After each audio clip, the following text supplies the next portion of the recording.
What's up, everybody? It's your boys Cam and T back at it again with another episode of the Cam and T podcast. I am your co-host, Tony T Time West. If you're watching this on YouTube, Twitter, anywhere, you feel me?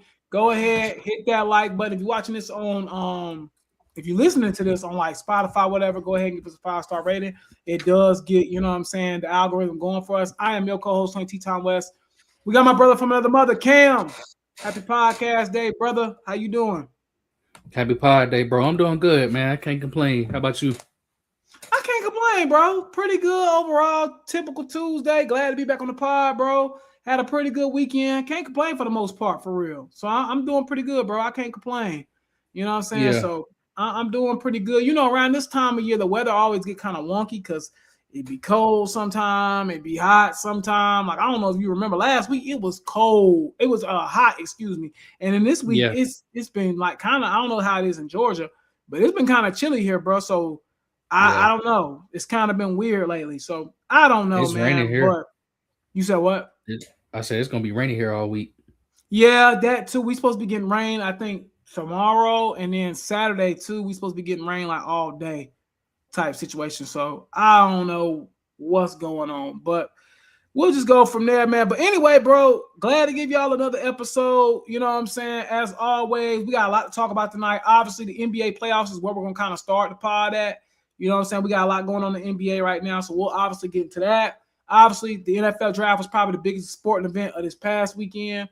We obviously gonna jump into that, and then you know what me and you got to talk about. Clemson having 9 players drafted and only having 7 wins all season. We definitely got to get into that. What does that make Dabo look like? What's the criticism on Clemson? And did this maybe even help Clemson potentially recruiting wise too? You know, the fact that they was trash and you still put 9 people in the league. So again, that's something that we'll kind of dive into later. You know, but yeah, man, I just kind of wanted to get a rundown of the show, and I'm trying to tweet out that we live right now, so y'all kind of manage here with me while I'm doing this. But yeah, anyway, let's go ahead and jump into it. Let's talk basketball playoffs first. Let's go ahead and jump into that. Now, Cam, do you want to start with your team first in particular in y'all series? Do you want to kind of start there? Yeah, that's cool with me. Yeah, so I'm down. let's start with the Nuggets and the Wolves.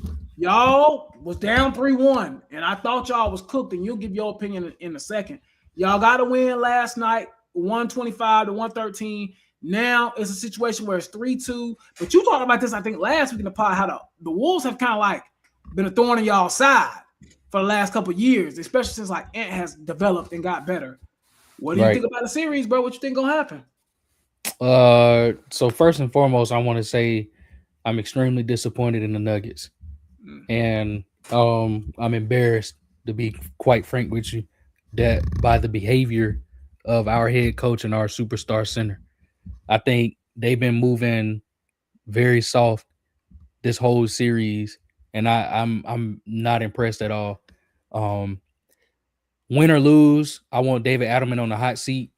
I'm a call for his job. I want him fired because this Nuggets team, this specific Nuggets team, they should be NBA champions this year. I don't care about OKC. I don't care about the Spurs. I don't care about the Pistons. I don't care about the Knicks. I don't care about none of them teams. This Nuggets team is just as good as everybody else. And you can't say, oh, well, the Thunder exists, the Spurs exist.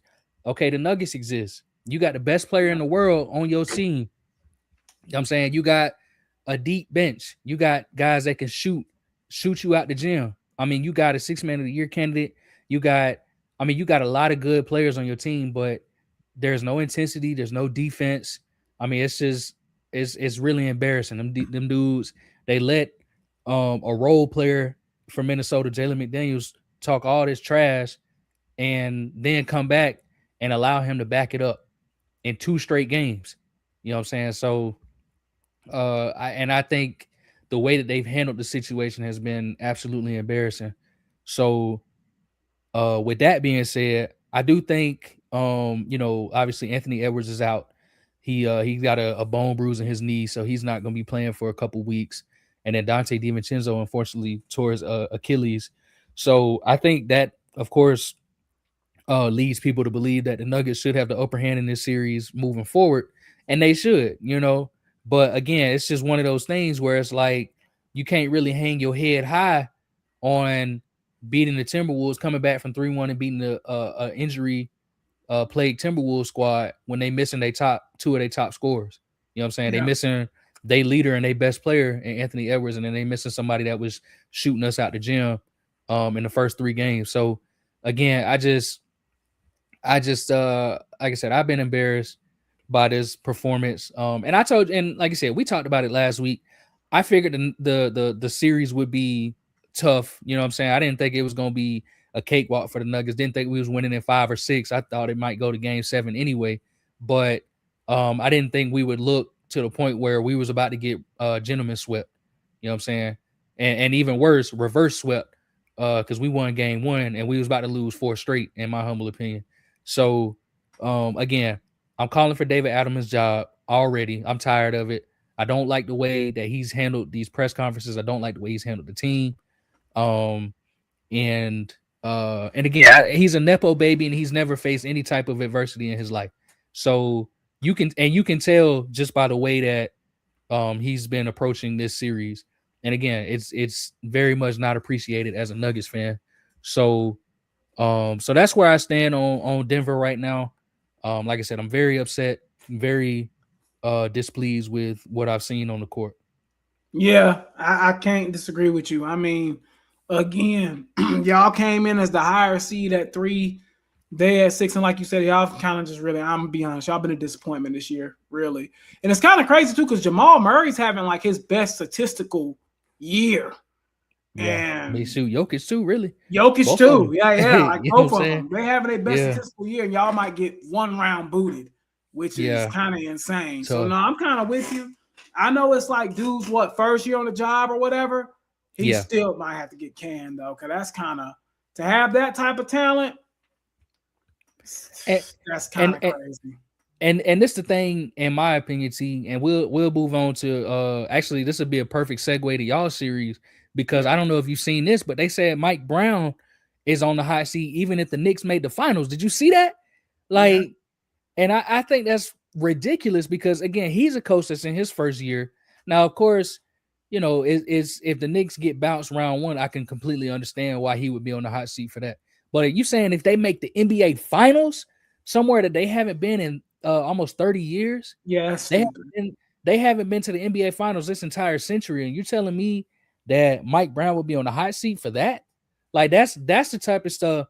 Obviously, he's a black man. We know what comes with that. But even still, NBA coaches as a whole, they get fired for succeeding. You know what I'm saying? And I just think it's funny how somebody like a Mike Brown could be on the hot seat for making the NBA finals and potentially fired next season versus somebody like a David Adelman who's severely underperforming with this Nugget squad against this Timberwolves team. You know what I'm saying? So I just think that's ridiculous, to be quite frank with you. But give me your thoughts on your Hawks and Knicks series, because to keep it short and sweet on my behalf, I think y'all got probably one of the best series out right now. Because it's definitely one of the more competitive ones. I felt like we got punched around the other day ago. It was unacceptable, flat out just beat to the ground. And we just got out physical, which tied them back up, which that was a desperation game for New York. They had to have that game, or they were going to be down 3-1. It would have been probably Jover. So they need that game. So now it's like a best of 3 situation. Again, I'm kind of being a little lenient because I feel like and I say we as in the Hawks, I feel like we're in a rebuild anyway. Like we're in a rebuild / retool. We wasn't even really supposed to be here, to be quite frankly honest with you. So it's like, I'm not really mad, even if because I'm going to be honest, I think the Hawks lose the next 2 games. I think we're done, to be honest. Especially if Jalen Johnson doesn't wake the hell up. We're cooked. Yeah. Because he's been terrible this series. And I get it. Yeah. It's his first time in the playoffs being the main man. And y'all know me, I'm a Jalen Johnson stan. But he has not been good in the playoffs this year, like, at all. Like, CJ McCollum has literally been, like, carrying us, which is crazy. It's not 2017. You feel me? Like, so kind of just interested to see how that goes. But I think we probably lose the next 2 games and we go out in 6, which again, I feel like that's pretty respectable for what we have. I'm not like a lot of other Hawks fans that are like panicking and freaking out right now. Yeah. But it would be great. Like, yeah, if we win the series and get the extra experience, yeah, I'd be extremely excited. But I'm also realistic, which I'm like that with all my sports teams. Like, I'm just a realistic person when it comes to that. So again, we'll see what happens. I think we probably lose tonight in New York, and they probably come back to Atlanta and beat us. Beat you. Yeah, in the next game. That's what I'm Can, thinking.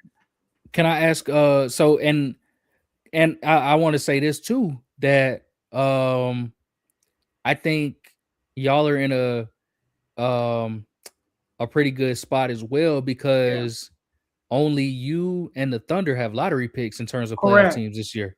correct, So if I'm not mistaken, so regardless of what happens, you're getting a lottery pick one way or another. So correct. you could very well, it probably won't happen, but you could very well even end up with the number 1 overall pick. You know what I'm Yeah. saying?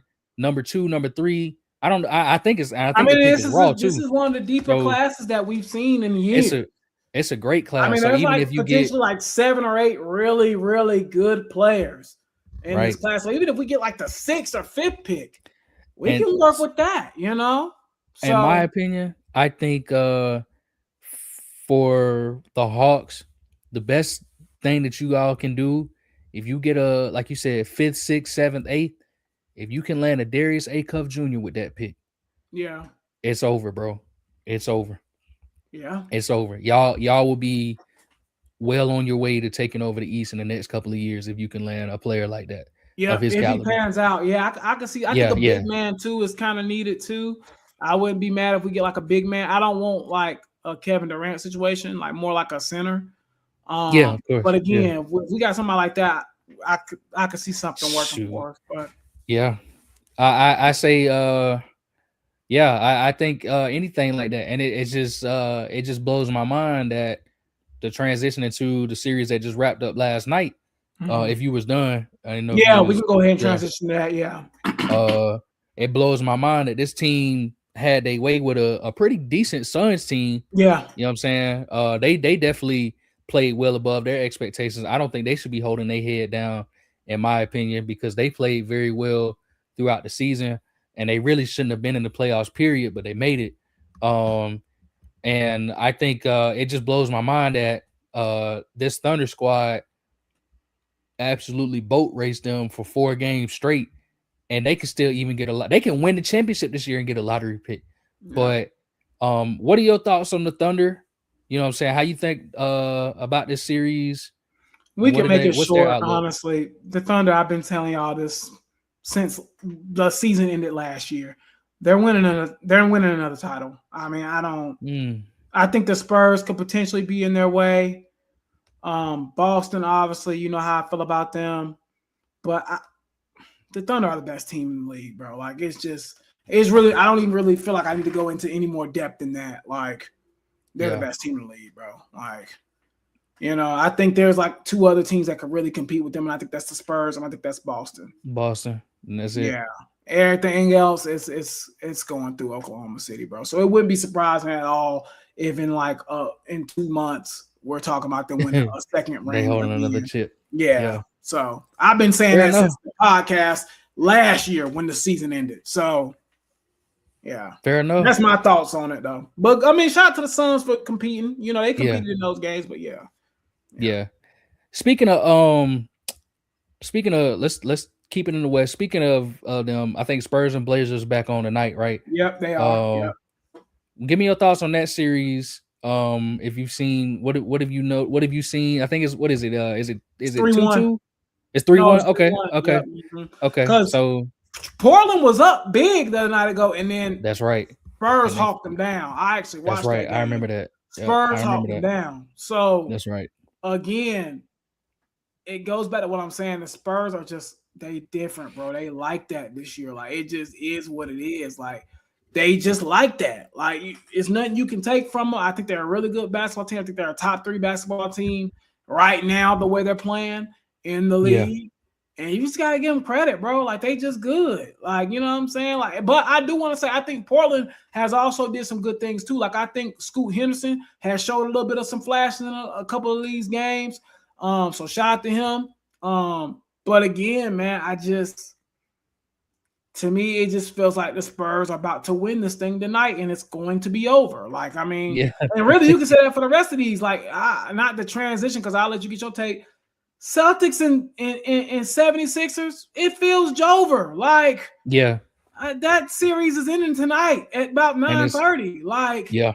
you know what I'm saying? Like, I don't even really have a take on that. But besides, the Celtics are really good. Like, they're just whooping Mm-hmm. everybody and taking names since Jason Tatum has came back. Yep. So, yeah, but I'll let you And go ahead. My bad. no, you good. I'm And glad you said honestly, that because matter of fact, you can say the same thing about the Lakers and the Rockets. I don't really think that's, especially with Kevin Durant not being healthy. I think that yeah, series, in the way LeBron is playing right now, he had a rough game the other night when they lost. But the other 3 games, he's absolutely playing like prime LeBron. yeah. So, like, if he comes with that, and I think they said something about Austin Reeves might be coming back. If he comes back, it's over, man. Yeah, I agree. I think back to the I'm with you with the Spurs and My the bad. I ain't Blazers. mean to skip to And all the series, no, but I you just feel good. like You good. That's this right. playoff series, especially the first round, always be kind of trash because you can feel the imbalance between like seed 1 and seed 8, which I guess we'll transition to that next about Detroit Mm-hmm. and the Magic. But yeah, I just feel like the first round of the NBA playoffs always kind of like suck, in my opinion. Yeah. Yeah, I mean, I think this year has been a little bit better because it seems like it's been more competitive because you got a lot of Yeah, series. You got at least 3 series that's going to 6. You know what I'm saying? Because you got Raptors and Cavs, which has been more tighter than or way more tight than I thought it would be. Y'all's series, like I said, is really good, and of course, Nuggets and Timberwolves is looking at 6. So, um, I mean, it's I like this first round. I'm with you too when you say Celtics and Spurs gonna move on tonight. The thing about this opinion, they're the way that they're extremely well coached.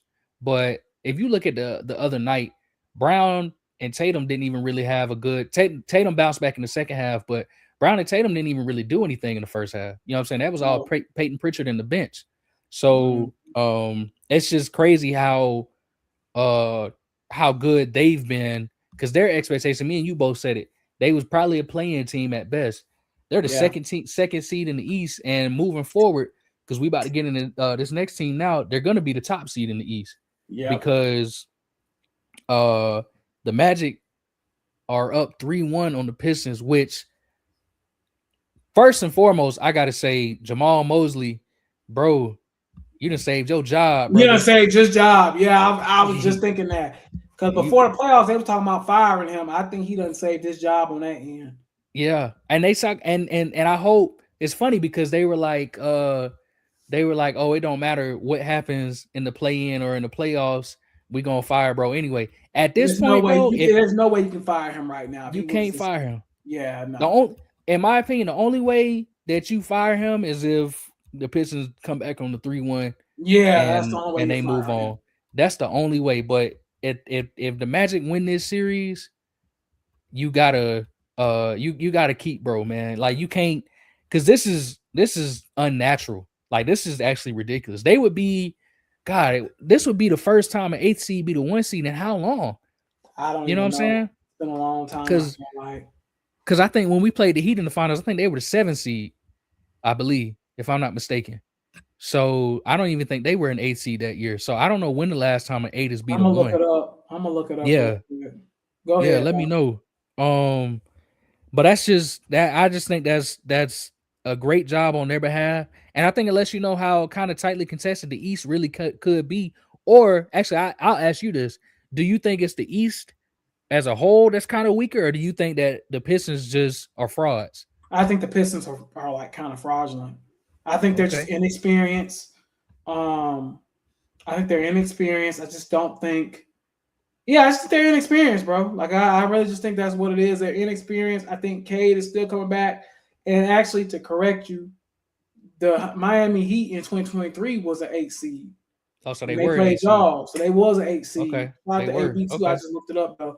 But Who did they beat? Who was the one? Oh, it was the Bucks, wasn't it? it was I the forgot about Bucks. that. Yeah, That's Milwaukee. right. Yep. Yeah. My So bad, but y'all. yeah, Yep. man. Yeah, I think it's more so the Pistons. are dealing with some things as far as like, I don't think Cade is completely back to himself because he had like a collapsed lung situation, which is very serious. Yeah. And also as well, they're just inexperienced, bro. Like they've never been where they're at right now. So I think that's part of the problem too, as well. I don't even want to call them frauds. I think they're just a young team that's Yeah. just now really getting their bearings. You know what I We'll mean? see. We'll see. And my thing is, this is where I kind of have to.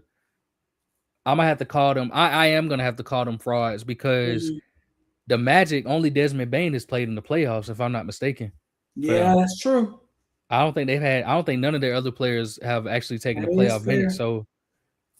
So I actually do think the Pistons are frauds, and I don't mean no disrespect because I like Cade Cunningham and the boys, but I think like Jalen Duren hasn't played well at all this series. Hmm. Um, I'm not one of them that's saying that he shouldn't get no max contract because he should, but he got to play a lot better than this. 9 points after you averaged uh almost 20 in the regular season. That ain't gonna cut it. I think he averaged a double double in the regular season, and he's at a triple single right now. That ain't gonna cut it, bro. You know what I'm saying? You got to give me more than 9 and 8 or whatever you giving me. I need in the playoffs. You supposed to rise, bro. If you Yeah, want your team to get over to the top, he should have been at 22 and 13. And I mean, I'm being so serious when I say that too. Like you gotta step up your game in the playoffs. So um I do think the Pistons are frauds if they can't come back and win this series. Because they yeah, still can. I don't yeah, think anybody, if I'm not mistaken, I don't think anybody's going down for them in the series. I think they're just getting beat. You know what I'm saying? So they can still bounce back. I think Franz Wagner actually for the Magic, I think he just popped up on the injury report, I think earlier today. Um I thought that's what I saw. Yeah, diagnosed with a right calf strain, so he probably not even gonna play tomorrow night. You know what I'm saying? So mm, that could be something that could bring help the Pistons get back in it. You know what I'm saying? Because the Magic gonna be losing one of their primary scorers, but at the same time, and we'll move on to NFL after this, but at the same time, the Magic are playing tremendous defense. they are. They're playing tremendous defense. That's how they're really winning this series. It's not because they outscoring the Pistons. They not allowing the Pistons to score at all. You know what I'm saying? They're not making nothing easy for them.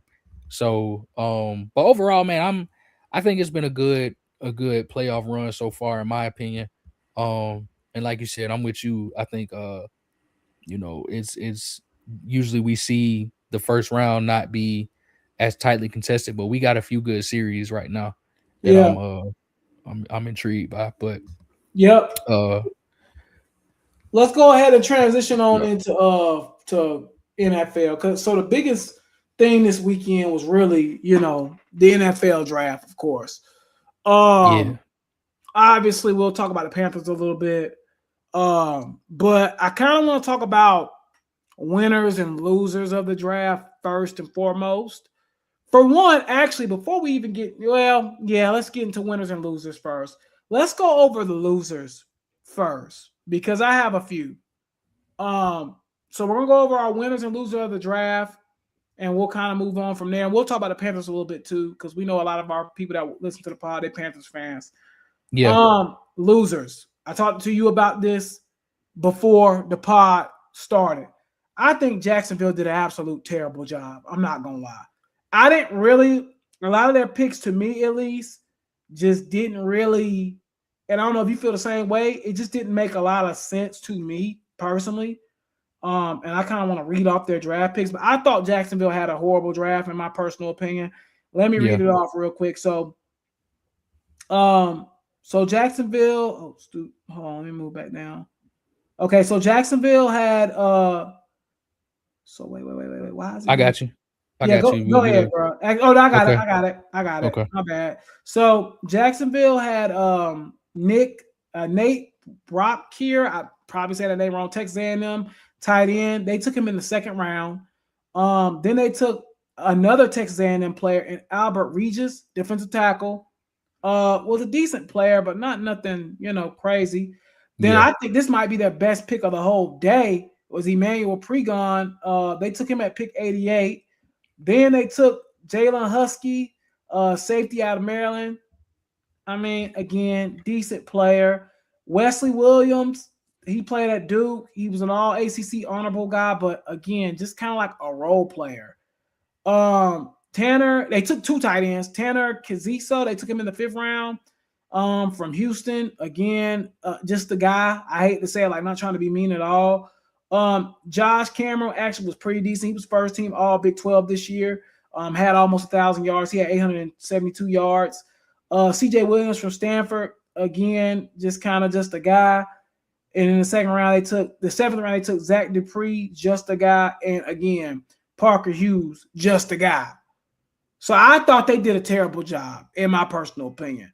I only one that kind of makes sense to me that I liked was Nate Rocktier was okay, and I would probably say Emmanuel Pregon was probably their best actual pick.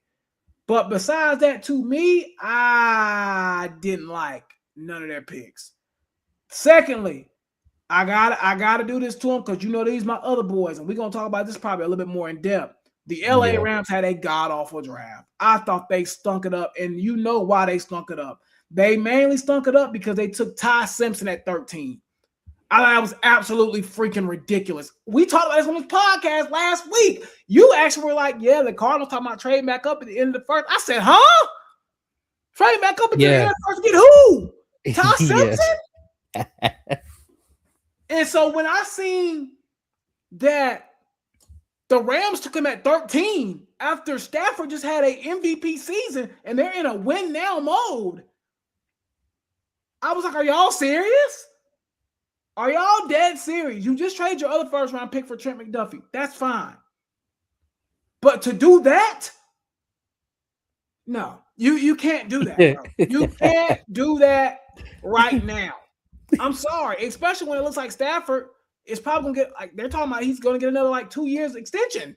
They're talking about, potentially. So it's like, he might not even be hanging it up next year. Like, I don't know, man. I get the point of it, but let me kind of read off their draft. 1st round, Ty Simpson. 2nd round, Max Clare. I actually like that pick, but again, don't need tight ends. They're loaded with tight ends. They got 6 tight ends. They do, and they all can play. They just took. There was no point in making that pick. It's a good player, but dude, you got Ferguson, Davis Allen. They're loaded at tight end. Don't they still got Kobe Parkinson? Yeah, Parkinson, they're loaded. Tyler Higbee, I think, still there too, right? They got way too many tight ends, bro. Keegan Frost, decent player. Charles, decent player. CJ Daniels, decent player. Tim Kenley. These are just guys, unfortunately. Not trying to be funny. I thought the Rams had a terrible draft. I'm not going to lie. Yeah. I did not like what they did in the draft at all. I was not a fan. And I would say another loser in this draft, in my opinion, and I know me and you kind of talked about it a little bit before, I kind of didn't like what the Houston Texans did either. I wasn't a fan of what Houston did, and you know why I mainly wasn't a fan of what Houston did? Taking Wade Woodass in the 4th round to me is insane work. I'm not going to lie. Insane work. And as a Clemson fan, I'm telling you, I know what I know. Now, Keelan Rutledge, not a terrible pick from Georgia Tech. Actually was a dude that Clemson tried to get in the transfer portal 2 years ago and almost had. He's a really solid player. I'm not taking him in the 1st round. 2nd round, sure. 1st round, no. Caden McDonald actually was a very good pick for them. I'll give them that. That's their best pick. Yeah, to me, that's their best pick. Marlon Klein from Michigan, again, 2nd round, just a guy. I'm not even going to try to say this dude's name. Fabichi Noawu from Oklahoma, just a guy. Again, Wade Woodass as a top 125 pick to me is crazy. And this is coming from a Clemson fan, which we're going to get into them in a minute. You don't take Wade Woodass in the 4th round. That's insane work. I don't give a damn if it's depth or not. That's crazy. They took him in the 4th round. Kamari Ramsey, I actually thought was a decent pick for them from USC safety. Lewis Bond, Colorado. I mean, not Colorado. Lewis Bond from Boston College, just a guy. Now, Aiden Fitcher, I actually thought that was a decent pick, especially in the 7th round. I thought that was actually a pretty decent pick.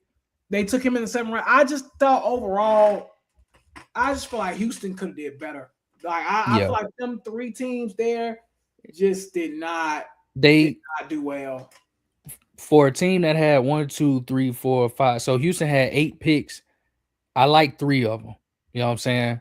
And I think that's the issue is because I like the Rutledge selection. I'm with you though. If they had to did Kaden McDonald first round, Keelan Rutledge in the second round, I would have made a lot more sense to me. You know what I'm saying? But it don't matter because they got them both anyway, so it's all good. Yeah. But but like you said, that Wade Wood-ass pick in the fourth was just an extreme Sick head work. scratcher. Yeah, that didn't make sense. I thought the Kamari Ramsey pick was a great pick though for them. Yeah, I thought it was a good pick too. So for me, I tell you my biggest losers. Straight up. I'm with you. I think the Jags had the worst draft. They reached like a mug. Like they had a horrible draft in terms of reach. I'm gonna tell you two other teams though. I agree with you on the Jags and I agree with you on other teams, but the two other teams that I hated in this draft, I thought the San Francisco 49ers had a terrible draft. Yeah, they didn't do good either. They didn't have a first round pick. Their first selection was Derzon Stribling from Ole Miss wide receiver. Good player. First pick of the second round? No, absolutely not. I thought Romello Height was a decent pick. Kalon Black was the third running back taken. I'm pretty sure it was San Francisco. Yeah, they might be worse than Houston. Actually. That was a bad selection in my humble opinion. Third running back taken, by the way, in the whole draft. I'm pretty sure, if I'm not mistaken. I thought that was a horrible selection. I think he's a decent player. I thought this running back class was decent, but in the third round, bro, nah, man, come on, that's crazy. They did get Grayson Halton out of Oklahoma. I thought that was a decent pick in the fourth round. Pick, yeah, you know what I'm saying. And then all-time football name here, Ephesians Priceock. You know what I'm saying? All-time football name. That dude, he ain't had no choice but to play football in his life with a name like Ephesians Priceock. So I didn't like San Francisco. I'm gonna tell you another team that I ain't like. I just saw them. Give me a second. I just saw them. Oh, in my opinion, Sean Payton and his smug self, the Denver Broncos. I ain't like Denver draft like that either. Let me tell you, Denver didn't have a pick until the third round, bro. Yeah, I know. Yeah. And listen, I understand you might believe in your team and you think your team is. I mean, y'all was an ankle injury away from a Super Bowl appearance. You know what I'm saying? So I understand it. But, dude, you got to take somebody at least in the second round if you don't have a first round pick. Yeah. You continue to trade back and going into the third. The players that they took, Tyler Onyedem from Texas A&M, defensive tackle. Okay, fine player, sure. Jonah Coleman, running back, Washington. Cage Casey, offensive tackle, Boise State. The Justin Jolly pick, I thought that was decent for them at tight end in the fifth round. Oh, I gotta tell you about Justin Jolly. Yeah, I didn't know they took him. Yeah, I don't want to put it out here on the pod, so I don't care. I'll put it out there. My barber, y'all know I live in Raleigh area, and my barber actually cuts a lot of like the NC State players' hair and stuff like that, like the football players. I meant to call you and tell you this the other day. I done had so much going on, bro. But guess who was in there? Justin Joliet. He was in there. Yeah. Oh, what day was that? What day he got drafted? That was Friday. Was he a day 2 pick or day 3? He was day 3. So it was the day before. That Friday, he was in there because he had a party that night. And so he thought he was getting taken on Friday. He thought he was getting taken on Friday, right? So Justin Joliet or whatever his name, Justin Jolie or whatever his name is. Yeah, Justin Jolie or Jolly, something. I meant to call you and tell you this. I'm gonna try to get him on the pod. This breaking news, because my barber cuts his hair, and I got to chopping it up with him like shortly. It wasn't nothing crazy. But I'm gonna try to get him on the pod though. I actually talked to him on Friday. And he was cool. He was chill. Because at first I was like, dang, this dude is big. Like it was a bunch of NC State players in there. It wasn't just him. It was like 5 of them. All big. Okay. And I was like, dang, who y'all is? They're like, we play for NC State. He was like, that's Justin Jolie. He about to get drafted and stuff. And I was like, oh, the tight end. He was like, yeah. So I went over there and chopped it up with him briefly. Again, nothing crazy. But I'm going to try to get him on the pod, bro. I meant to tell y'all that. I meant to tell you that privately, but yeah, I'm trying to get him on the pod. No, that'd be But dope, shout man. out to Justin Dolito. I didn't know he was in Denver. I didn't know he. I didn't know he got drafted actually. that was their best pick. That's what I was trying to say. Yeah. Because he had failed to the fifth. So that's who they end up taking. But to me, that's that's kind of it. You know, that's really all I like for them. In that whole draft class. And another Mhm. team that I had on my mind too. Who I said? I said San Francisco, Denver, and actually I think that might be it in terms of the people that I didn't like. I thought a lot of teams reached though, man. I was Yeah. really very unimpressed overall.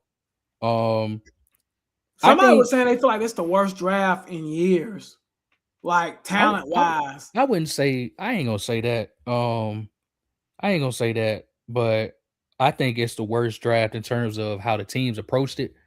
I Yeah. think it's terrible. Cause listen, last year I had picked the first. I had all the top 10 except for Carolina. I really thought we was going Jalen Walker. We ended up going Yeah. Tedoroa McMillan. But everybody else, I was like, they got to take this guy. This year, It I was was wrong by the random. second pick. I Yeah. was Yeah. It wrong. was Yeah, random. yeah, I was wrong by the second pick, and I didn't get back right until God. I don't think I ever got back right. I mean, Yeah. I was really surprised by everybody. I tell you, I think Miami, I think their draft, I think they got a good haul. I mean, they got a bunch of players. Yeah. I didn't like the fact that they passed on Mekhi Lemon, though. I thought that was a big mistake Yeah. I thought that was a big mistake too, as well. for Caden Proctor. You know what I'm saying? Yeah, I for didn't like Caden that. Proctor, somebody that struggled with his weight. No disrespect, but Of somebody that has course. struggled with his weight, and I don't know how I feel about that. But I want to kind of talk about the winners. We can transition into that now. I Yeah. wanted you to go first. How do you feel? Who do you feel like are some people like you like they draft picks? You like what they did? Call me crazy, but you gonna be like, oh, this a cop out. But I'm telling you, the entire NFC South, Yeah, no, I was everybody, I got that on my list. I got that on my list. really, The whole NFC South, everybody, literally. bro. I thought the whole NFC South cooked. I was gonna say the same Yep. thing.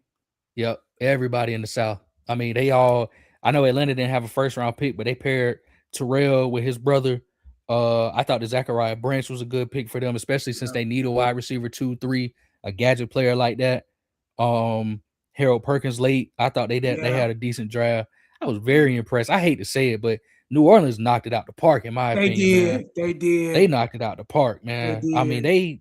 they went crazy. I read off what they had. Jordan Tyson in the first round. Obviously, if he get the injury situation squared away, they got a dog there.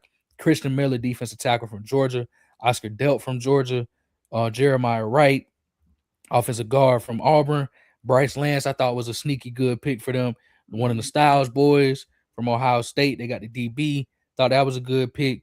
Barryon Brown and TJ Hall. And then again, Tampa Bay, man. And I thought Tampa Bay probably had the best out of all of them. But that Yeah, Getting Bain at 15 was incredible value for them. That was a very good no-brainer. value. That was a no-brainer. Yeah, So I like I said, I think the NFC South as a whole had a really good draft. And of course, I do want to give a shout out to, in my opinion, for the second year in a row, Cleveland had a very good draft, in hmm my opinion. But that would be my teams. And of course, like I said, Carolina and NFC South too. But who yeah. who else did you have on your I mean, list? same. NFC Yeah, South completely. I think the Raiders did a good job. Stoops in the second round, I thought was amazing value. yeah, Gerald McCoy, even though he got that knee situation, if that works out, that could be a Will Johnson situation. I thought he was amazing value. I thought them getting what's that running back? Mike Washington Jr. in the fourth round, yeah, really good value. I thought the Raiders did a really good job.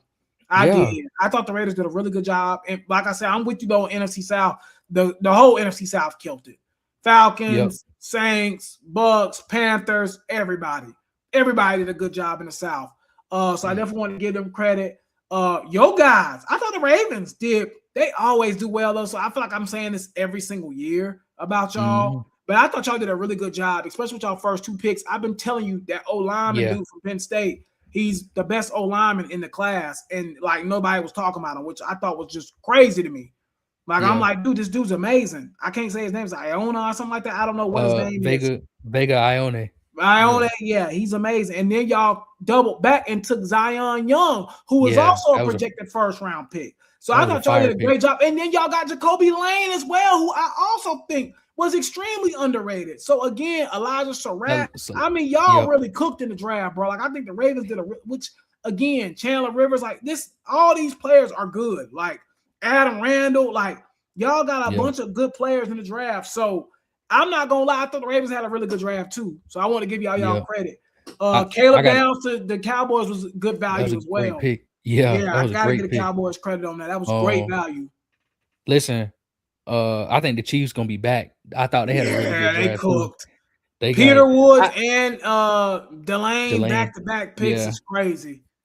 I didn't like that they traded up for Delane, but I didn't realize too that they, of course, they kept their second first round pick, so that was good for them. So I guess they didn't really lose much. You know what I'm saying? It wasn't really hurting them for that. I don't think they gave up like a first next year or nothing like that to go up because they only went up 3 spots, if I'm not mistaken. So I thought that was a really good pick for them. I wish they had stayed at 9 and took them because I think they could have, but at the same time, great pick. Peter Woods, like you said, R. Mason Thomas in the third, or excuse me, in the second. Pick. I mean, they did a really good job in my opinion. But yeah, like I said, a lot of teams did pretty good, but at the same time, they kind of had to because so many teams were reaching and just giving them layups. You know what I'm saying? Like you look at the Jags. I mean, it's like, dude, some of these dudes y'all could have got probably on day 3. You know what I'm saying? Right. Or you could have at least got at a later pick.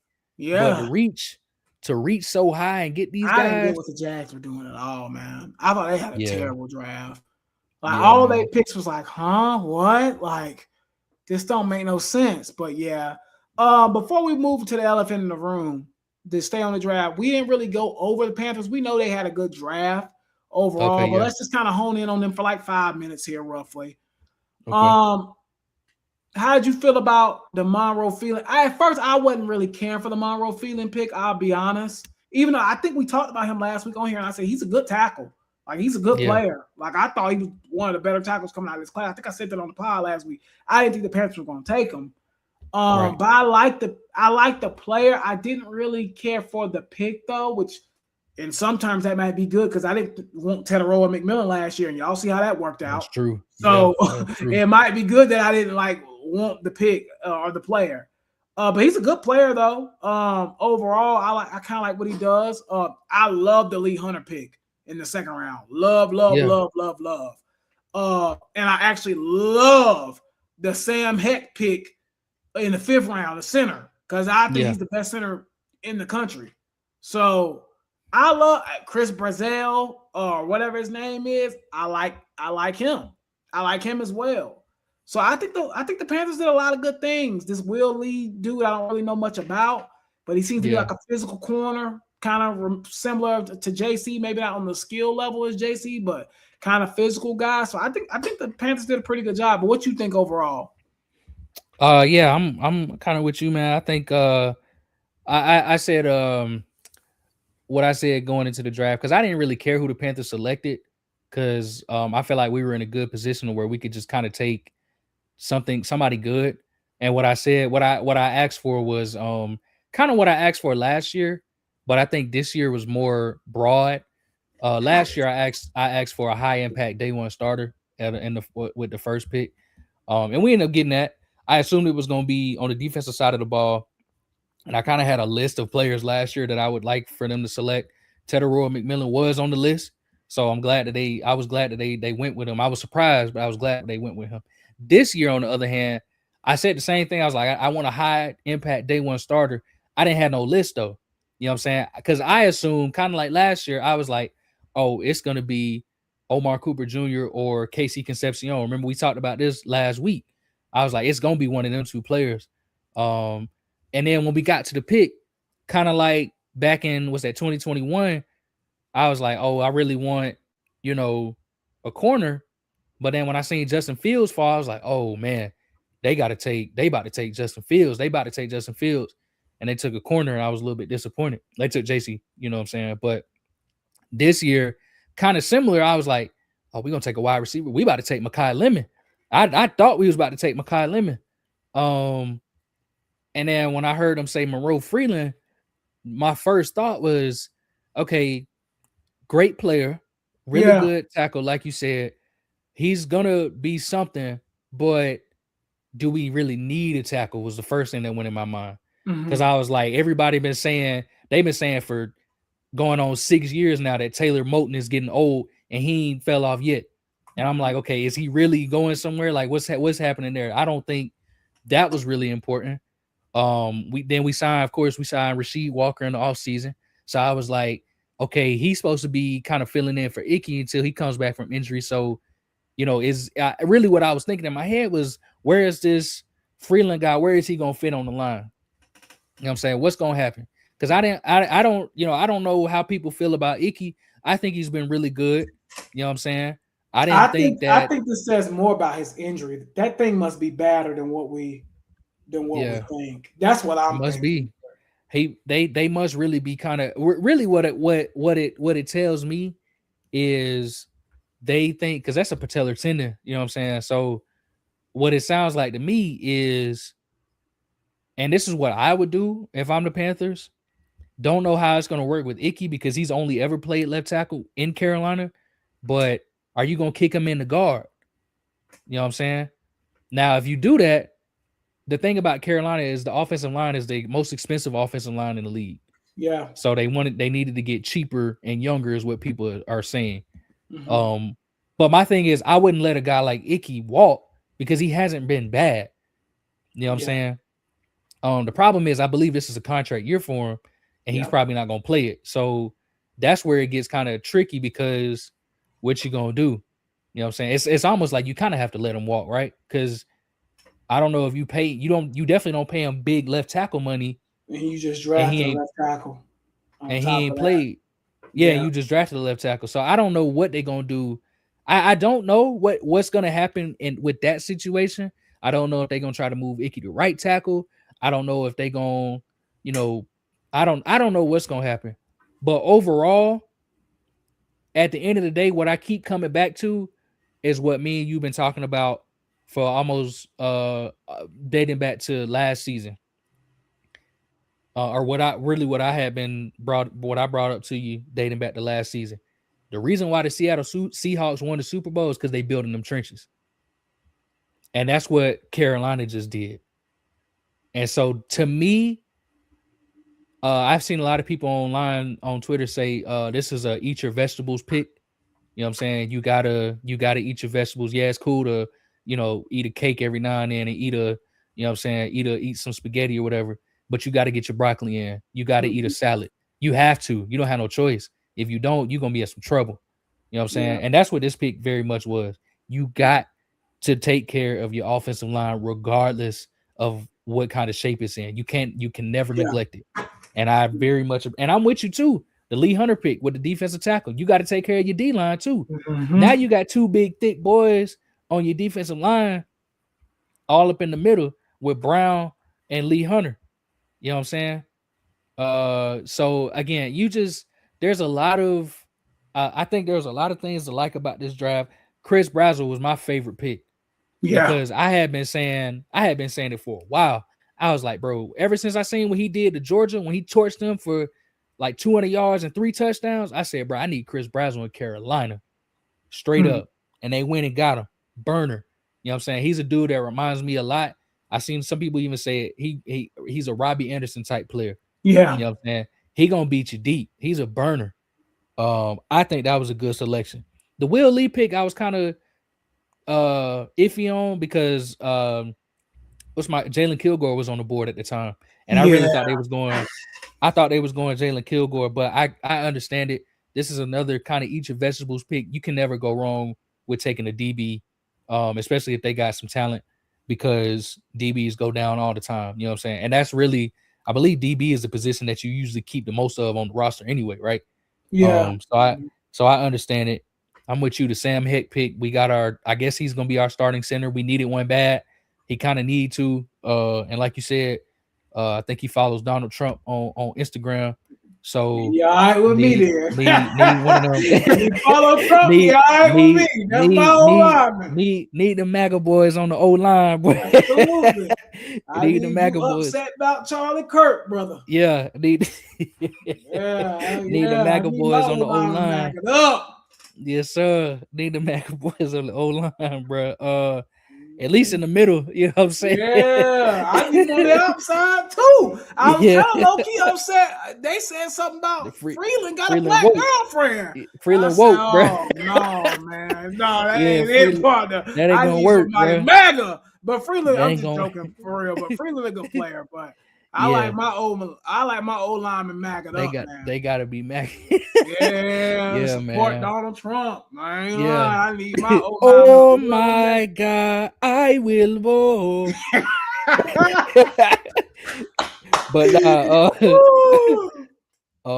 but the Zaki Wheatley pick, I thought was a really good bounce back selection as well. So overall, man, I think Carolina, to wrap it up, they took 7 players. I could see 5 of them starting this year. I can see, yeah. Or at least getting heavy playing time, which I think is very important. So yeah, man. Yeah, that's kind of where I'm at with it as well. Now let's address the elephant in the room, and this is the last subject of the night. Clemson.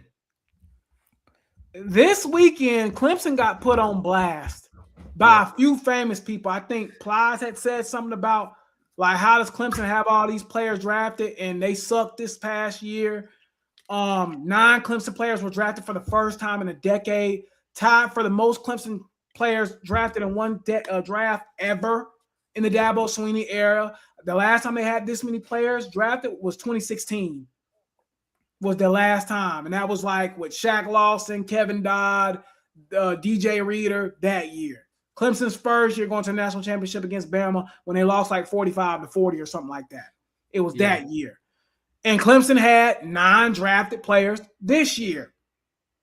And they only got 7 wins. And it was a popular subject this whole weekend on the internet was, how did Clemson have all these players drafted and they stunk this past year? I think Penn State, too, as well, was another team. I think they had like 7 or 8 people drafted, and they sucked this past year, but they fired their coach. Yeah. So, you know, I'm not going to get down that line again, but I'm just going to kind of give my take on the whole thing first.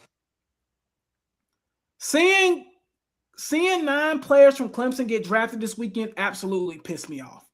I don't know how it made you feel. Like, I was happy for the guys. Like, Avion, that's my guy. Like, me and him are actually friends. Like, that's my boy. Again, Peter Woods, TJ Parker, you know, these are all guys that they're good guys. They're good people overall.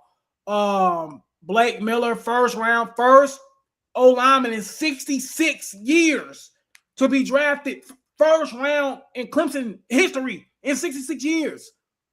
Older than my mom and dad. Like, you feel me? Like, so it was a lot of game-breaking things happening. I'm not going to lie. Seeing all them Clemson players get drafted this weekend as a Clemson fan pissed me off because it showed me how much talent we had on this team. And we won 7 games. And I was so glad a person like Plies, who kind of has because I think he played college football for a little bit. So he kind of knows the game a little bit. And I was kind of glad a person of him, I wish somebody even more famous than him would have called it out. But I seen a couple of famous people saying, like, dang, how did Clemson get all these people drafted and they stunk this year? And people are going to say, you're just this Dabo hater. You hate Dabo. You're just a Dabo hater. This is an indictment on William Christopher Swinney. You had 9 players get drafted. You couldn't even win 7. You couldn't even win 8 games. You had 9 players drafted. That is literally almost a full side of the football. And you could not win 9 games. Let me add to this real quick. 10% of the top 50 were Clemson players. 10% of the top, I didn't even know that. Yeah. 10% of the top 50 players in the draft this year were Clemson players. And you couldn't win 9 games. This is an indictment on William Christopher Swinney. There's no other way to cut the cheese. You can say, oh, well, these guys didn't, because I've seen a lot of Clemson fans making the excuse of, oh, well, TJ Parker and Peter Woods didn't show up enough this year and da-da-da. Guess who's responsible for igniting that fire? Dabo Christopher Sweeney is the one that says, I pay you $3 million. Get to work. What are we doing? This falls up under Dabo and his coaching staff. And I was kind of glad that on social media on Saturday and Friday and Thursday, Clemson was absolutely getting belligerent. And I was glad because I had been saying this all year. This coaching staff needs to get crucified. And on this weekend, we seen it. They got absolutely crucified as they should. Dabo Sweeney, all those guys, everybody in that coaching staff deserved to get roasted because putting 9 guys in the NFL and you don't even get 8 wins. Bro, it was a list that I seen where there were like 6 teams or 7 teams that had like 8+ players drafted. Guess how many made the playoffs out of those 8 or 9 teams? Guess how many made it? Only teams that didn't make it was Penn State and Clemson. The only ones. I think Penn State had 8. We had 9. Out of the teams with 9, we were the only one that didn't make the playoffs at all. Do you not know we had more draft picks this year than Georgia? We had more picks than Georgia this year. And we still ain't win but 8 games. 7 games, excuse me, not even 8, 7 games. You got to call Dabo Sweeney out, and I was glad that the country was doing that. And I think somebody even asked him like a day after the draft, like, you know, people kind of saying like, all these Clemson players getting drafted and y'all ain't really do nothing this past year. And then Dabo made up this BS like he always does and gave us the runaround.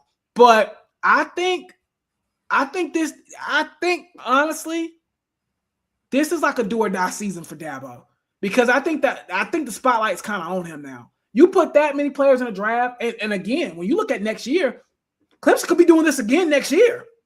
Would it surprise you if they put 6 guys in early? Sammy Brown, Wesco, Moore.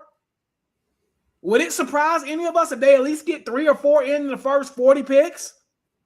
Will Helt, I forgot about him. Like, we might be doing this again next year with a 6-6 record. So then what happens? We might be putting 6 people in the top 50 picks again next year. And it still might be like, oh, yep, Clemson went 6-6, but Dabo put a bunch of people in the NFL. Like, it gets to a point, bro. Dabo got to be held accountable. I mean, that's just really where I'm at with it. He's got to be held accountable. I've been saying this for like 3 years now as I've seen the decline happening. And I think this weekend, and I'll put a positive spin on it for the Clemson homers. It is positive that you had a bad year and you still got 9 people put in the league because you can use that. Dabo can 100% go to recruits today and say, y'all seen we was trash last year and I still got 9 niggas sent to the draft. Dabo can I'm not going to lie. In a way, that's like low-key, like it's a bad flex, but it's a flex. We had our worst year under me, damn near, and I still put 9 niggas in the NFL. So if you want to come to the NFL, come to Clemson. So I'm going to put it in a positive spin for the Clemson homers. He could use this at his advantage. He could as a recruiting tactic because I ain't going to lie. I was happy to see all those guys from Clemson get drafted, but I also was like, damn, how did we not win more than 7 games? It just kept, every time I see a Clemson guy got picked, I just got more and more and more and more upset. And by the way, Cade Klubnik going in the 4th round is crazy. That might actually be crazier than Wade Woodaz in the 4th round. But I don't know. That's my take on it. I think Dabo needs to be held accountable. I think this is a big year for him. And I think if he flops this year, I 100% think he's getting fired. Like I've been saying that since last year. Like if he does another 6-6, 7-6 year, he will be unemployed at Clemson at least. He might be somewhere else, but he won't be at Clemson. I can guarantee you that because what's going to happen is the boosters are going to say, we ain't putting no money towards 7-5. We ain't putting no money. Iptate ain't going to put no money towards 6-6. They ain't doing that. I'm telling you they not. They not doing that. So I think it's going to come to a point where it's like, all right, it's either Dabo got to go or we ain't putting no money or the money stops. you do your choice. But that's kind of where I stand up. But how did you feel about like seeing all them Clemson players getting drafted? Like, how did that make you feel? And did it make you kind of like pissed? Yeah, it definitely made me mad seeing that. Shoot, everything that you said basically is how I felt. I'm echoing all of that. 9 players drafted. I didn't even know it was that many. But yeah, 9 is. I mean, that's who had the most this year. Was it Ohio I State or think Alabama? Clemson. It was. I think it was. Hold on, I'm about to pull it up now. I think Yeah, was let it me know who had Clemson, the most. Alabama, and Indiana. I'm gonna look it up. Hold on. I think 9 was the most though, or close to the most. But I'm gonna check it out first. So Clemson was up there though. Clemson was definitely top 5 teams. Oh, it was Ohio State. Yep, that's all right. I think it was Ohio State. I think Ohio State had the most. Yeah, that's crazy. Embarrassing, man. Embarrassing. Uh, Bro, it's like you had more draft picks than wins this past season. That's it just reminded me of how Clemson should have won the national championship this past season. Or at least it should have been Clemson getting boat raced by Indiana in a national championship game. You know what I'm saying? Whatever. But yeah, man, 9 picks. And I'll be frank with you. I think again, this is kind of part where kind of ties back into what I said before, where a lot of teams was reaching. Wade Woodaz getting drafted in the 4th was ridiculous. He shouldn't have been drafted. You know what I'm saying? Maybe 6th, 7th round. I would have understood that because he is an athletic freak, but the tape is the tape. You know what I'm saying? Cade Klubnik, similar situation. 5th, 6th, 7th round, understandable. Midway through the 4th, man, come on, man. You know what I'm saying? That's a reach. I don't think he was on many teams' radars. You know what I'm saying? At that point in the draft, you probably could have waited, got him a little later. I thought the fact that Adam Randall went, I think he went last out of all the Clemson players, right? I was actually surprised by that. He was. I didn't understand that because I thought Adam Randall had a chance to go in the 4th or 5th round. You know what I'm saying? Because a lot of teams are really enamored with him because he's so big and he's a former wide receiver. So you can catch out the backfield and he's fast. You know what I'm saying? So there was a lot to like about Randall. I was actually very surprised that he went last out of all them teams. And of course, him going to the Ravens is crazy because him and King Henry in the backfield can be disgusting. But I mean, again, it just ties back into Dabo Swinney, like you said, bro. If you couldn't get, I mean, you had 9 NFL players on your roster last year, and you couldn't get to the college football playoff. Like, think about it. You had 9 NFL players on your team at one time, and you couldn't make it to the playoffs. That's crazy. You know what I'm saying? That is actually, you couldn't even win. You couldn't even make it to the ACC championship game. Yeah, that's crazy. I ain't gonna hold you. I'm not gonna lie. Every time I seen a Clemson player get drafted, it pissed me off all over again. Like, I'm not gonna lie to you. Every time I seen a Clemson player get drafted, I got more mad. I was like, really, Dabo? Like, really? Yeah. Like, you couldn't even get 8 wins with this? Like, come on, bro. And you always right. Ohio State had 11. They had the most players drafted. Give them kudos. Alabama and A&M were next at 10. Clemson comes in tied at 9 with Miami, who was in the championship game. Texas Tech, who also was in the playoffs. And then, like I said, Clemson had more picks than Georgia, playoff team. Indiana won the title. Penn State sucked, but had a lot of talent this year. I mean, it gets to a point, bro.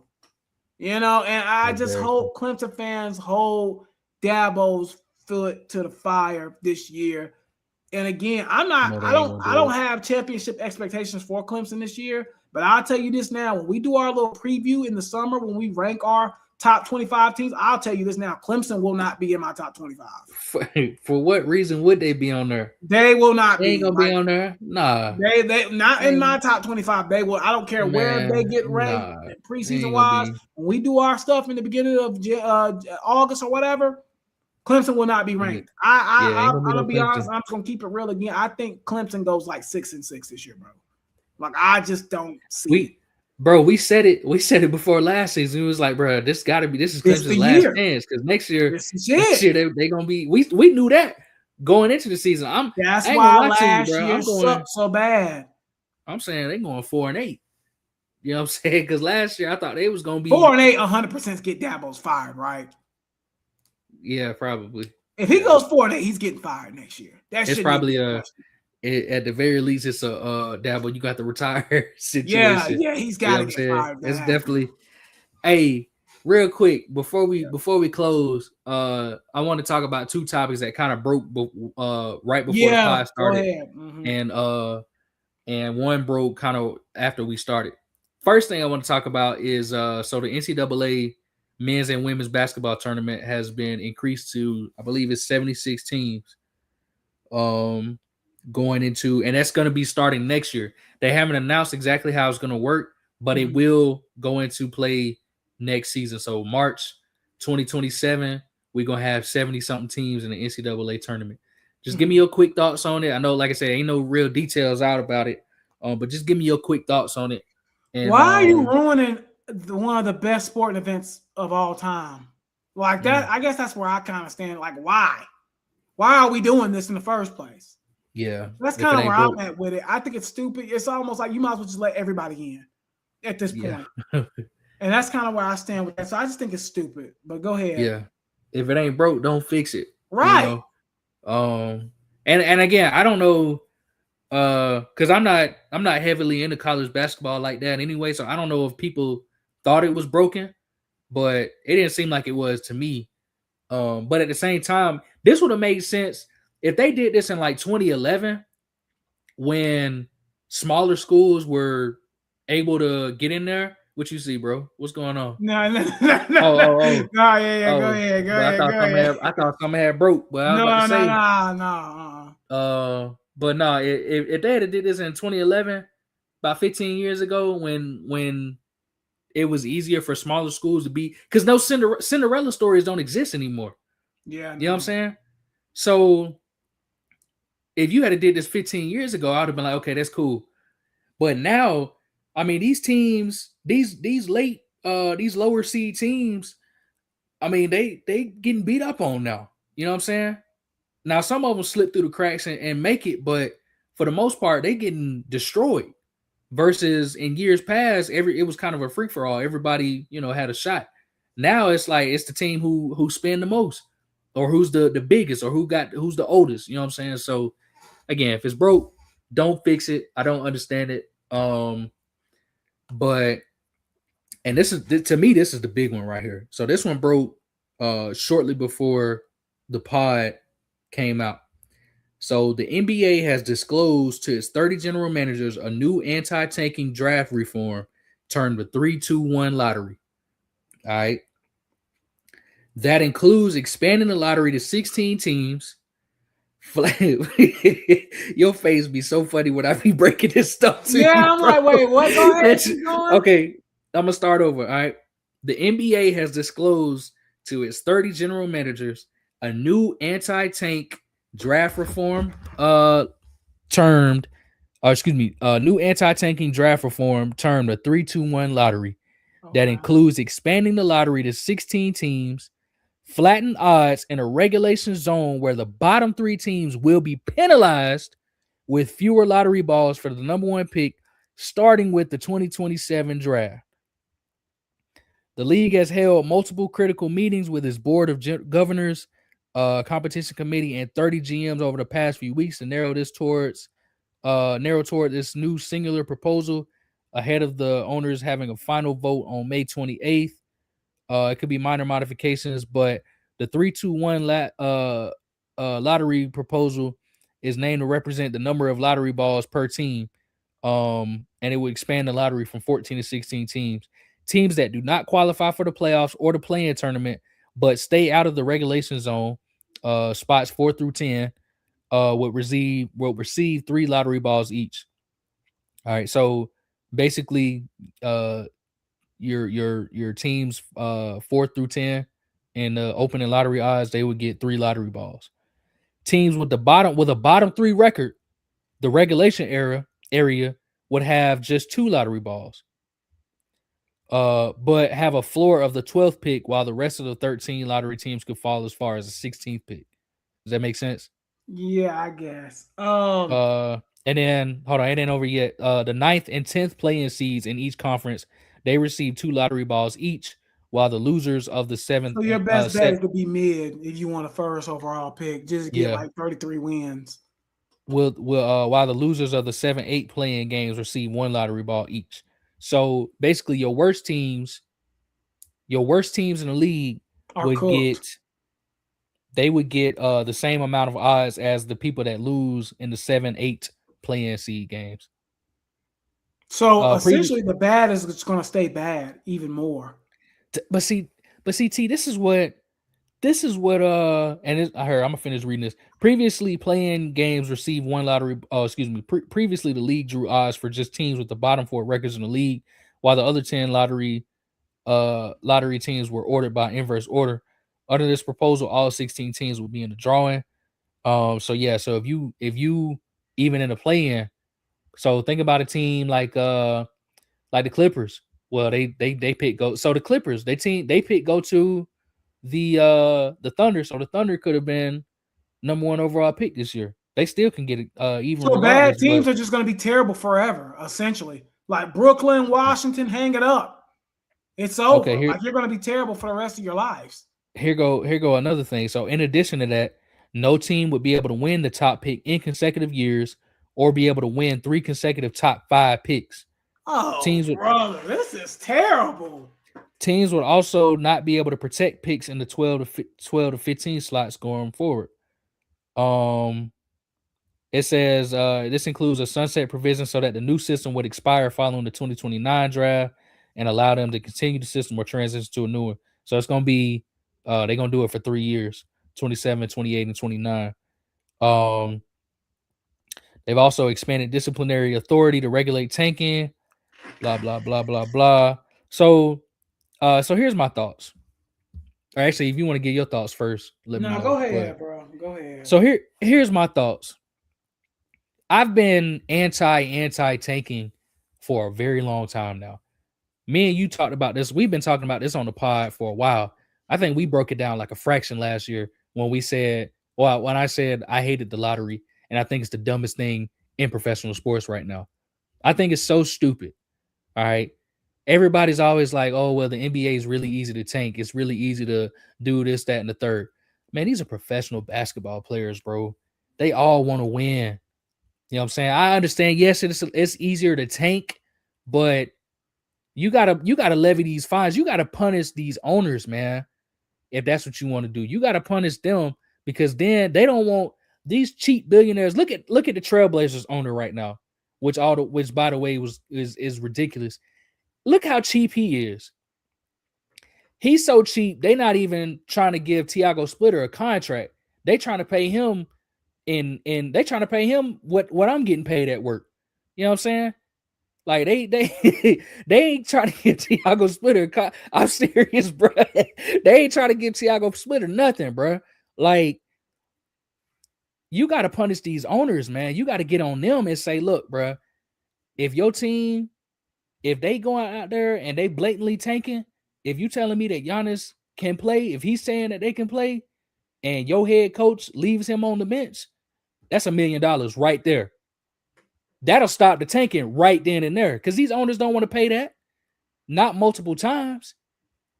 But you sitting here telling me that the Brooklyn Nets, like you said, the Washington Wizards, the Utah Jazz, the Chicago Bulls, you know what I'm saying? You telling me that all these teams, they have no shot at getting better because they're bad? Yeah, I mean, they're gonna have to fire a bunch of. They're gonna have to. The Bulls did a good thing by firing their whole staff finally, but you gotta. They gotta. The Kings, another team, they don't have no shot at getting better. You know what I'm saying? Because nobody's waking up in the morning. Man, I want to go play in Sacramento this year. I want to go play in Brooklyn when they can easily go say, I think I'd rather play in LA. I'd rather play in San Francisco. I'd rather play in New York, New York. You know what I'm saying? Ain't nobody doing that. Tanking, this whole anti-tanking thing is ridiculous. All right. Adam Silver, in my opinion, is the worst commissioner in professional sports. I think this right here proves it because he's very reactionary to issues that don't even exist. Look at the All-Star game. You know what I'm saying? What's wrong with East versus West? What's the point of even having conferences and divisions if you just gonna wipe them out? Look at the NBA Cup. What's the point? You know what I'm saying? Look at this new lottery system. Your worst team only gets a ball in there or 2 balls in there, whatever it is. Like, what are we doing? So how do they get better? I need That's that my answer. point. How do they get better? That's my point. That's why I say I really don't have no input. Pretty much, if you're the Brooklyn Nets, if you're the Washington Wizards, teams like that, you are screwed. You're never going to be good, like ever. Never. You might as well just hang it up. Hornets, y'all might have just got out just in time. They barely made it, bro. Because I think if you're in like where the Hornets used to be at territory, Washington, Brooklyn, you're cooked. You're never going to be good. It does not matter. Yep. The only way you can look up is if you get a Giannis at the 12th overall pick or something like that. Yep. That's the only way. I'm gonna tell you. So that's all. That's my only take on it. I think it's crap. I think it's a terrible design. I think it's horrible, and I think the NBA is just they do stuff every day more and more to just make me lose interest in that sport. I'm not gonna lie. I'm not even gonna hold you. I tell you, the only thing that I like about it is I will say I do like how you can't get the top pick in consecutive years. I think that's fine. Yeah, you know I'm okay with that. Yeah, I don't have. I think that's fine. I'm even okay with. I'm not okay with top 5 in 3 consecutive years. That's a stretch. I think if you said you can't get a top 2 or 3 pick in 3 consecutive years, okay, but top 5, you know what I'm saying? Because if you that 5th team, you out of luck. You really had to. I don't know, man. I just can't sit with this, man. I don't like it. What I think the NBA should do, straight up, go to a normal draft system and implement that. You can't get the top pick 2 years in a row. You can't get a top 3 pick 3 years in a row. You know what I'm saying? There's ways to do it. You can do it. The math is there. You have AI systems and all of this stuff that'll help you do the math. You know what I'm saying? It can be done, but punishing teams for being bad and not giving them another way to be good or to at least attempt to be good, I think that's the dumbest thing you can do. And once again, Adam Silver is proving me right when I say he's the worst general manager or worst commissioner in sports. He sucks. It used to be terrible. Manfred, but I feel like Manfred has actually did some things to improve baseball a little bit the last couple of years. So I would Adam Silver starting to kind of, and it's crazy because when he first came in there, everybody loved him. He was great. Now he sucks. Like he changing too much, man. I think he and again, I understand. I mean, he couldn't keep the status quo because you kind of have to set your mark and make your mark on the league. But all of this change, a lot of this change hasn't been good. I'd say the only change that he's made that was been really good to me so far is the way that the All-Star game was conducted this year. I thought was pretty decent. I still think it was too complicated, but the product was at least better this year than years past. But again, it was a problem that he broke in the first place that he's trying to fix. So can't really give him too much credit for that. But anyway, I'm good, bro. Yeah, man. Let's wrap it up right there, man. I don't have much to say on that. I just think, again, he's just doing too much, honestly, in my personal opinion. But we'll see how it works out. So again, if you're watching this on YouTube, go ahead, hit a like on the video. Obviously, share this to your friends and family. Show us some love. We appreciate y'all. As always, Ken, was there anything you want to say before we end it out? Nah, just y'all take care of yourselves, man. Be safe out there. Appreciate all the love and support. Oh, it was one more thing, real quickly. GTA stuff. Did you see they was responding to people today and stuff like that? Did you see that? Yeah, I did see what you said. Everybody was like, oh, it's coming up. And I just seen that's why when I made that face a couple minutes ago, TTG had said something like, I guess they put out some type of question. Somebody asked the dude at Take Two, like, what's up with GTA and the marketing stuff? and he was pretty much like, very soon y'all gonna be getting something. So, oh yeah, TGG said he said May like 12th or something. He thinks something dropping. I think it's a Tuesday. Hopefully, man. So, I think they said they got a like an earnings call, like the 21st or something like that of May. Around there. So I think somewhere up in there we getting something. Hopefully, trailer 3. Yeah. I think we'll get trailer 3 and potentially pre-orders. Yeah, pre-orders definitely on the way soon. I think the earnings call was today, right? No, is it? I thought it was an earnings call on the 21st of May. It might be it's in May. It's in May. You're right. Yeah, that's what I'm about to say. It's an earnings call in May, and that's when we're gonna get something when that drop. So we'll see. Well, they need to hurry up. How anticipated that game is, bro. Like that shit crazy. It's been about a year since we seen anything. Drop, bro. I'm gonna have to just look at the screen for like 10 minutes and be like, bro, we actually got GTA 6. I'm really just gonna sit there before I even play the game. I'm just gonna sit there like, bro, we actually got GTA 6. Like what? Yeah, that's gonna be crazy. But anyway, all right, y'all. We'll holler at y'all next week. Peace, love, and happiness. Y'all have a good one. Take care of yourselves. We'll see.